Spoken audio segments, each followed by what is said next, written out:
All right. We were worried nobody would be here, so this is exciting. Kathryn and I actually know each other from the ESPNW Summit. We met a year and a half ago when you were actually probably putting the finishing touches on this book. God, Something like that? I just submitted the second chunk, which was the monster chunk of the book. Yeah, because Kathryn also works with Under Armour, and Under Armour graciously sponsors the ESPNW Summit, so you were teaching everybody yoga there. And I remember the Aim True message. Kathryn is the author of this book, Love Your Body, Eat Without Fear, Nourish Your Spirit, Discover True Balance. And the key words there are author of, which I think for anyone who has written a book or gone on book tour, sometimes can be an up and down journey. Can you kind of pull back the curtain for us and let us know how it's been for you since this book launched? Sure. I think there's this really romantic notion that being the author of a book is going to be glossy and amazing, and it's more about if you have a message that's so incredibly important to you. I mean, at this point in my life, I feel like if you cut me, I would just be bleeding words from my book. Mm-hmm. And there was this, honestly, enormous amount of pressure to give life to something that I had led mine by. And how was I going to put pen to paper and transcribe these words in a way that was going to completely embody how I feel about aiming true and also make it accessible to all readers at the same time? You know, no pressure at all. No pressure at all. None. I know I had because I had a book come out like 2 years ago, and one of my friends was like, "Don't get too excited about your book," which of course is never going to happen. You're always just going to tell yourself that it's going to be the absolute bestseller of bestsellers. Right. You always do that. Number one. And when you're writing a book, it's like you spend so much time with it that you kind of, at least this was my experience, you get to places where you think you know what's most important because you're just in that world and you're like, these are the key moments in my book for me. But then you release it into the world, and sometimes what people respond to is what you expected, but sometimes it's a little different. What have you found that people have responded to in this book? Yeah, you know what? I've seen people get really excited about, actually, I have all these exercises in the book and activities to do, and a big part of it is loving who you are right now and loving your body. So one of the activities is writing a love letter to your body. And the whole point was to get you and your body back on the same team, but there's almost this sense of comedy because you're writing a love letter to a body part. So I was kind of hoping that halfway through, there might be this comedic moment of why have I been disliking this part of me for so long, laugh, maybe cry a little bit, and then by the end of it, feel reconnected. And also the recipes. I would love to say that I'm a chef, but I'm a cook. I really like to eat food, and I travel for a living, so I've been really blessed to be in all these different cultures and take that home with me, and I've worked with a lot of chefs. So putting these recipes out there was so incredibly exciting for me, but I respect the culinary world so much that I was nervous to be like, I'm a home cook, here are my recipes. But I wanted to find a way to make nutrition delicious and delectable, so you're still getting something that's fueling your body without feeling like you're depriving yourself of anything. Can you break down for me the distinction between chef and cook a little bit more? Okay, it's only because I know a lot of chefs. Chef insinuates that you've actually been to culinary school. Is that what it does? Legit, okay. Yes. And you have not been to culinary school? No, but I know how to cut things properly. Okay, good. That's something.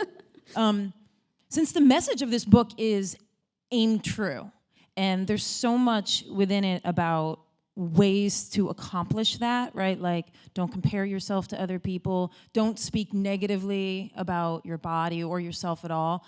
And I can imagine that in life, especially in a high-pressure time during a book tour, maybe it's hard to put that in practice. What have you seen when you're in the 6 weeks of book tour that's been most difficult to aim true about?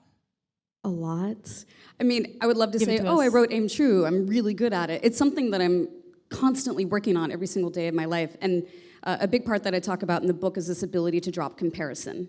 Because we're all on our own journey, and just because you see someone who's glossy and shiny and it seems like they have all their crap together, you don't know what's going on the inside. Same thing when you're on a yoga mat, you see someone next to you doing this beautiful executed handstand, and meanwhile their social life is crap. So you just don't know what's actually going on. And for me, comparison has been royally frustrating in this experience because, like we talked about, there's all these expectations for how I want the book to do. Right. And in my head, this grand tour. Even and all though these, you were told not to expect too much, right? I know, Doesn't it's matter. So hard. It's so frustrating. But so I'm constantly checking myself, and when I start to whip out the mini violin and I'm gonna get all dramatic, it's like nah, put that back in its case, and actually practice what you preach. So the comparison and the reactivity. The reactivity is huge too, and this ability to step back and observe and not be attached to results. Because I'm a firm believer in it's energetically, that's what a goal should be and not something that's tangible. And it's so easy to get fixated on this is what I want to achieve at this point in this amount of time, when in actuality, how short-sighted of me to think that I know exactly how things should run and on that calendar. So it's been this combination of showing up, doing my best, really putting myself out there, and also just let it go. Right. I have to let it go. When you talk about putting yourself out there, that seems to be now key in the yoga world, is developing this online persona, whether it seems like it's mostly through Instagram, right, in the yoga world? Right. And I know, coming from the sports world, I know a lot of times when we build up athletes and we put them on pedestals, it's almost for the sole reason of some point tearing them off of those pedestals. Sure. That's the sports world. I can't imagine it's very different in any other space, including yoga. But yoga is such an aspirational space. So how do you balance your Instagram and your social media persona, which, right, the point is to be aspirational, but also to be real? Sure.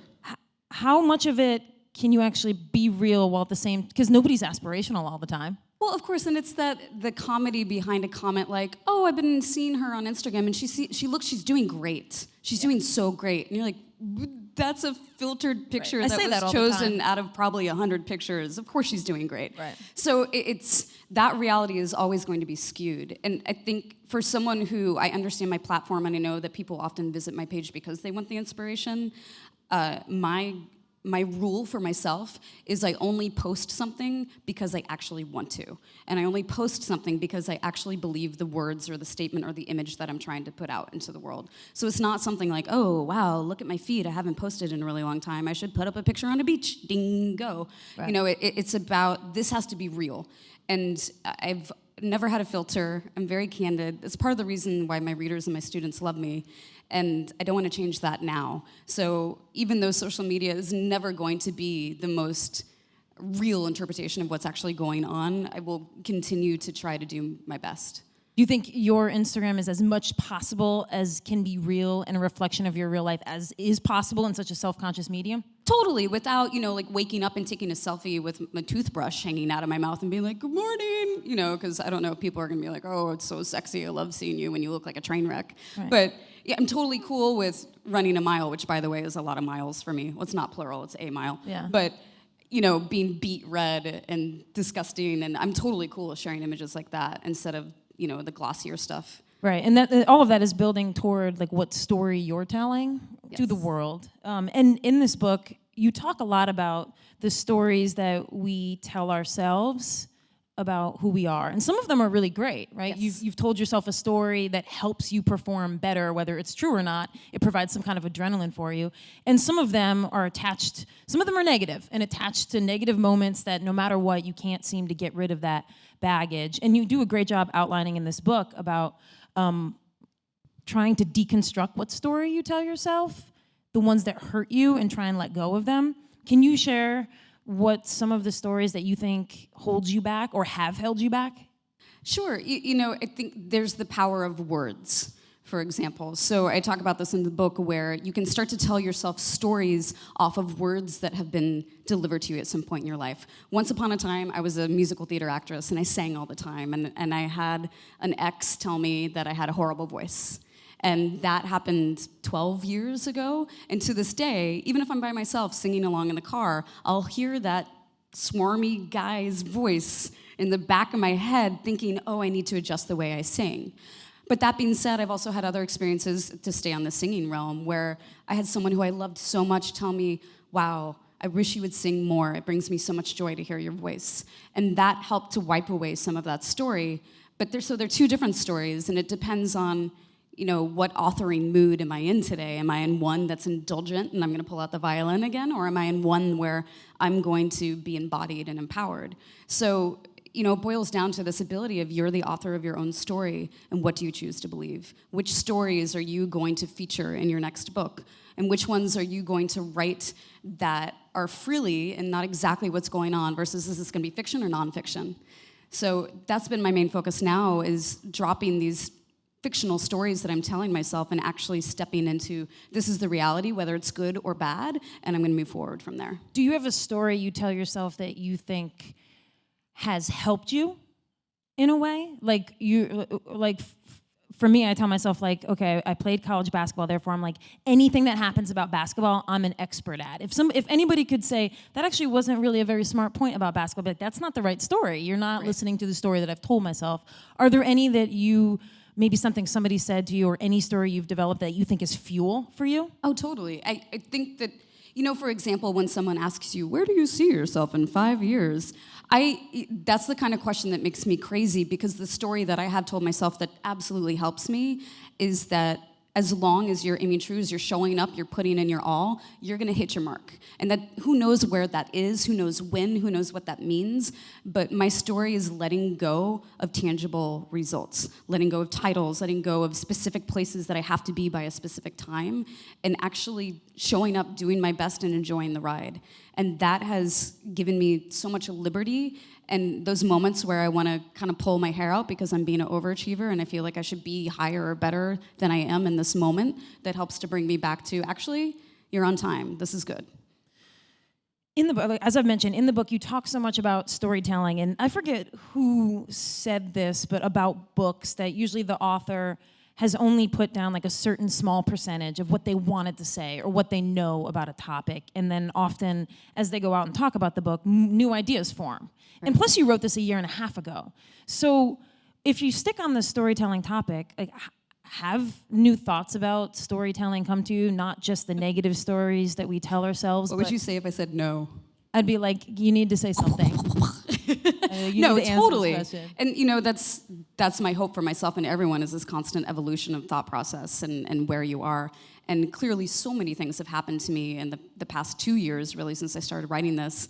And it's a mixed feeling, because I look back at the book and I think, wow, that really holds true. This is a message that I still believe in 2 years later, and I'm completely happy to share this with the world. And then there's the other side of me that thinks, I could have maybe amped that up or fleshed this out more or moved more in this direction, which, and when I talk about it, I talk about the ability to aim true, but not just aiming true, that's setting intention, but to stay true, to follow through.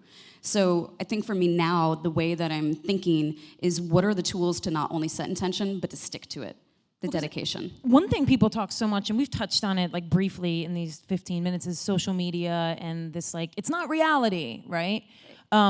And that point seems to have been drilled home over the last year, but I heard you giving a talk, I think it was streaming on Periscope or Facebook Live or something, where you were talking about social media and also how it might alter our past perceptions. Right. Can you share that thought?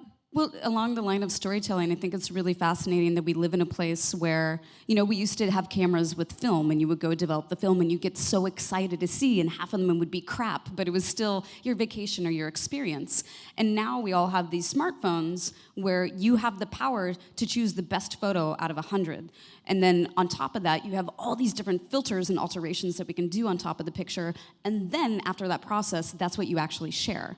So this is you choosing to shape your history. So when you go back through your feed, it's not necessarily, oh, look at all the things I've done. Look what I've chosen to remember as my experience. This is what I want to remember as my experience. And I think in some ways there could be a benefit there, but it's also dangerous, because what happens to real history, the actual situation, so that we're not rewriting away, and it's not even necessarily for us, but how do we want to be perceived? And that brings it back to, why are you so attached to the expectations and opinions of others? Yeah. This book, because you're usually defined as a yoga teacher, this book actually touches on so many different spaces, whether it's nutrition, as you mentioned, chef, recipes. There's yoga in there, and there's also all of this philosophy about empowerment. How did you decide what mesh of ingredients you wanted in this book? Was there a demand to just make it all yoga? I originally thought that I was going to write another yoga book until my publisher got excited about this concept. And I fortunately have the best editor in the world and the best book agent in the world, and they really helped with me to formulate this idea in a cohesive way. And I just knew this is about Aim True, and how does this apply to all the different aspects of my life? So I choose the things that I thought were most important, food obviously being a huge one, and I thought the recipes would be a great way to help guide people away from fearing how they eat and what it's going to do to them, and bringing it back to a place of, I love this. This is love on a plate, and I'm eating it. And then taking care of our mind, taking care of our physical body, which is the meditation and the yoga aspect of the book. And then just relationships with our tribe members, with romantic relationships, everything. Since I met you a year and a half ago, I started doing more yoga, and you also teach on Yoga Glow. And I think one thing that I started noticing was that I kind of had this idea as like a writer, that my job was like writing good transitions and connecting ideas and creating metaphors, and somehow that was singular to writing. And then when I was watching you teach on Yoga Glow, I started to realize that you were all about connecting ideas and transition and using metaphors within a certain shape you wanted your students to attempt to make that made it more visual, which then I started thinking, of course, like, well, probably everybody's job is about connecting ideas and metaphors and all that stuff. So, but the end question there is, within yoga, when did you realize how important the connecting of ideas and the use of metaphors and all of that was? Sure. I think for any yoga teacher, when you start out, you're just this little replica of your mentor, and you go out there and you do the script and you teach the postures. And some people get stuck with that. Eventually, the only way that you can become wiser is through experience and time. And so as I continued to teach, I started to find more of the things that I was interested in. And it wasn't until a mentor of mine, Sean Korn, came to my class and started talking to me, and she said, you have a voice. You have a voice, and you need to use it. This is not simply about teaching physical poses. This is about spreading a message. And you have a gorgeous platform, and you need to learn how to use it correctly. And she said it very firm like that, too. And I was like, okay. So, that was the beginning for me. Well, how do I take these physical poses and show that this is simply a physical manifestation of what we're trying to feel on the inside? That these physical postures are a message. It's a little tiny nuggets of teachers all linked together to formulate how we think when we step off of the mat. So I do take the storytelling into the way that I teach in hopes that people aren't going to be like, wow, you really kicked my ass. That was a great sweat. Thanks. See you tomorrow, boss. And that's great. I want to help people feel physically fit, but I want them to leave and have them go, I had an epiphany in triangle pose today. Thank you for that. And then, maybe by the time they come back, it's no longer about I just physically feel good, but I'm spiritually and I'm mentally starting to alter the way I am. Yeah, there's this book called Several Short Sentences on Writing that talks about how when we're growing up and in school, we're almost taught to just stay under the umbrella of authority of other people's thinking, because that's the point, right? You write an essay and it's basically like somebody else's quote, Sure. and then a sentence where you're transitioning to somebody else's thinking rather than authorizing yourself to be a voice of authority on a certain topic. That seems to exist. It seems like that process happened in yoga for you, right? Mm-hmm. What other ways has it happened in your life? Like, did it happen in the land of like recipe writing too? Well, it's so difficult because at the end of the day, everything's already been done. So to say this is my unique soul idea that no one else has ever thought of, it's like, oh, please. So for me, it's looking to my mentors, looking to the people who inspire me, and then taking that into my life, taking what I like, leaving what I don't, and formulating what resonates personally with me. Because I have so many teachers, so many mentors, so many people who influence me. But at the end of the day, I don't want to be the next blah, blah, blah. I don't want to be like another person. I want to be Kathryn Budig. I want to be me. And I'm very interested in that. But to say that you're not influenced by others is impossible. So, it's like Jada De Laurentiis. I worked with her for years, and I would call her from the grocery store being like, what's a ramp? And what do I do with it? What is a ramp? It's a vegetable. Oh, okay. Thank you for answering that. I'm like, oh, God. And so just having mentors like that to guide me along the way, and I even have a couple recipes in the book where I'm like, this was directly influenced by her, and thank you so much for your guidance and your lessons. What's your hope of the main takeaway for people from when they read the book? I want people to read this book and remember who they are. I want them to pick it up and stop telling themselves the negative stories and allow themselves to come back, to bring their power back, to hold it again, to be the author, and to enjoy their life. To stop being concerned about what other people are thinking about you and to just unabashedly be yourself. I think we hit the sweet spot on the timer. Yes. Like, seriously. So we're going to open it up to questions now. I think we've got about 10 minutes. Hi, Kathryn. Hi. Thank you for being here. Oh, my pleasure. What are some do's and don'ts for people who want to start doing yoga? Who want to start doing yoga? Be okay with being a beginner. Because so many people come to yoga and they're terrified, which is completely fair because yoga can be really intimidating when you see someone all contorted on one pinky and they're smiling and there's not an ounce of sweat happening at the same time. So I think it's important for beginners to realize, that's not what we expect of you on day 1 or day 10,000. It's the practice is there to make you feel better. So I really encourage people when they get into it to listen to how their body feels. Don't be attached to the aesthetic of the posture or how deep you're going into it, but really get back into your body. And when you mess up, awesome. How boring would it be if you just went to your yoga class, you're like, yeah, I can do that. Yeah, foot behind the head, boom, what's next? That would be incredibly boring. So I encourage people, enjoy the bumps because that's ultimately what makes you richer at the end of the day. Hi, Kathryn. Thanks for being here. Kind of piggybacking off of that question, and I also have another question. Do you remember a time where yoga was particularly challenging to you, and when you first started? And also, what's your favorite recipe in this book? Okay, all right. Yeah, yoga's still challenging, by the way. When I was doing my teacher training, I was in a group of 40 people, and we got to the handstand section of the training, and 38 people popped up in a handstand against the wall, and then me and one of my friends doing the training, we were like these 2 little baby donkeys desperately kicking at the wall, unsuccessfully getting upside down. And at that point, tears were streaming down my face, because it's really awkward having a room with 38 people upside down staring at you failing.